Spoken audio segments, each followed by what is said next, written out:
At SummerSlam 2010, John Cena was able to form his own Justice League to take on the Nexus, who in the past 2 months infiltrated Raw, took over their show, their house, and started running things like a toxic stepdad. Before the match starts, the team have a Black Friday style brawl. The Nexus couldn't handle the smoke, so they quickly leave the ring. The Nexus then huddle up to decide who was going to be the sacrificial lamb to start the match, which was Darren Young. Darren Young and Daniel Bryan start the match for their teams, and Daniel Bryan makes quick work of Darren Young and gets him out of there in under a minute. Justin Gabriel comes in, and Daniel Bryan tags in Chris Jericho, who basically bullies Gabriel for a bit before tagging in R-Truth. R-Truth comes in, does a flip, then drops into a split, then pops back up like it was nothing. Even attempting to do that as a man is crazy. It's manhood suicide at that point. Justin Gabriel comes back with some kicks before he tags in Michael Tarver. Michael Tarver comes in with his hands close to his face like he's Mike Tyson.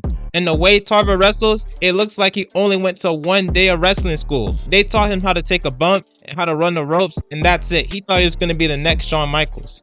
Truth would tag in John Morrison, and it basically turned into a big bro versus little bro situation. Morrison was just beating him down, Tarver got no offense in, and Morrison got him up out of there after a starship pain. The Nexus realizes they're getting cooked, so they re-huddle outside the ring to come up with another game plan. They choose Skip Sheffield. Sheffield comes into the ring and starts bouncing up and down like he's Brock Lesnar. It's Sheffield and Morrison, but Sheffield is doing more talking than wrestling. This isn't Twitter. This is not the place to state your routinely complaints and opinions. This is a wrestling match. Morrison gets tired of all this talk and gives him the Chris Rock treatment. Despite this, Sheffield regains control and tosses Morrison around like a rag doll. Crowd try to hype Morrison up, and it works, and he starts showing signs of life. He tries to run the ropes, but runs toward the side where the Nexus are on. He gets clocked in the back of the head, stupid, then gets hit with a clothesline, then eliminated. R-Truth tries to up the score, but ends up getting hit with a clothesline and eliminated too. Sheffield's clothesline is low-key on the same level as Hogan's leg drop in this match. Jericho comes in and attacks Sheffield from behind. Jericho starts throwing punches and chops in the corner, but Sheffield is losing 0 HP. Sheffield throws Jericho around before tagging in Wade Barrett. Barrett does a couple of stomps in the corner before he tells David Otunga to handle his lightweight and tags him in. Otunga really does nothing and tags Barrett back in, but Jericho is able to get some momentum going and is able to hit Barrett with a missile dropkick from the corner. Both men are down, and Cena's in the corner, staring Jericho down, hoping that he can finally put his SuperCena powers to use. Jericho tags in Brett, who came into this match dressed like somebody's uncle at a barbecue. Barrett tags in Slater,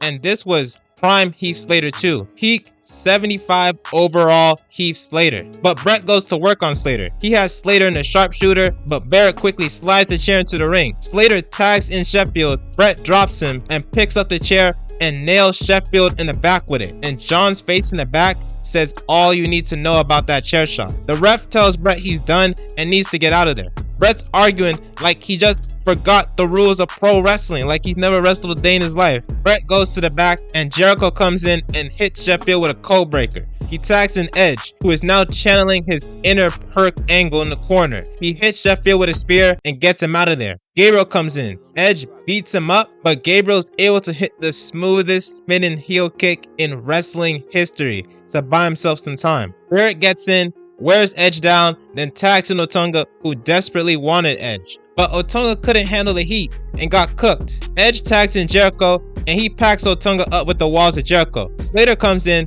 but Jericho is all hyped at this point, and he goes all out. He whoops Slater outside the ring, he whoops Slater in the ring, he tries to go for a clothesline, but Slater ducks, and he knocks Cena off the rope, and Cena's acting shocked like he didn't just see what happened 2 seconds before. It buys Slater enough time to get the upper hand and to pin Chris Jericho. Edge and Cena enter the ring at the same time, and then they start to argue. Looks like two parents arguing while their 10-year-old son watches. Edge low-key little bros John Cena to get back on the apron, but this whole moment gives Slater enough time to ambush Edge from behind, knocking Cena off the apron and roll Edge up for the pin. Edge gets mad that he got eliminated by someone who's a 75 overall, so he takes his anger out on John Cena by spearing him off the apron. Edge and Jericho, who somehow is still up ringside, they both go to Cena and degrade him. Daniel Bryan goes to Cena and tries to get him to activate his powers so they can win the match. Gabriel throws Cena in the ring, and the Nexus take turns beating up John Cena. Eventually,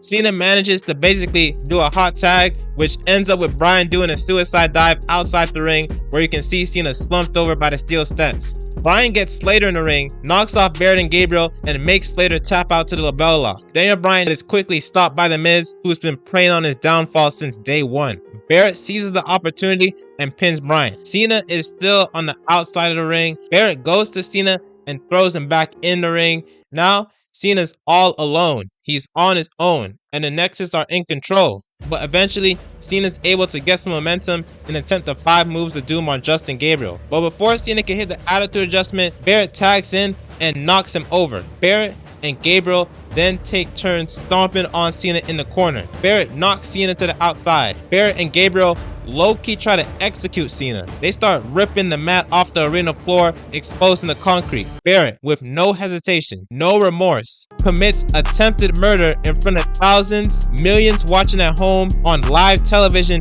in HD. Committing attempted murder in high definition is crazy. Barrett goes and throws Cena back in the ring. He sets Cena up for the 450 splash. Gabriel goes to the top turnbuckle. He goes for it, but Cena rolls out the way. Despite getting his head cracked, Cena has enough awareness to go for the pin and eliminate Justin Gabriel. The look on Barrett's face tells you that he knows SuperCena is in full effect and that the end is near. Barrett goes to grab Cena, but Cena was playing possum. He gets Barrett in the STF and makes him tap out. Team WWE wins. So, in summary, Daniel Bryan was the MVP of the match, and the Nexus should have won.